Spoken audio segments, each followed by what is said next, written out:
வேலி அடைக்கிறார், நம்மளை மூடிக்கொள்ளுகிறார். அவருடைய பாதுகாப்பு, பரிசுத்த ஆவியானவருடைய ஆளுகை, அவருடைய அக்கினி, இந்த மாதிரி நிறைய விஷயங்களை நம்மளை முதல்ல ப்ரொடெக்ட் பண்ணிடுறாரு. ஓகே, நம்மளை சுற்றிலும் பெரிய வேலி அடைத்து விடுகிறார். அப்ப இதைய மீறி எப்படி ஒருத்தனுக்கு ஆபத்து வரும்?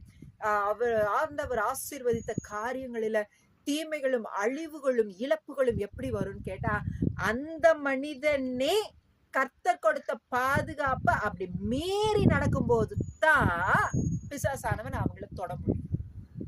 அதுதான் இந்த இடத்துல நடந்திருக்கு. அப்படி மீறி நடக்கிறது என்ன? கட்டளை.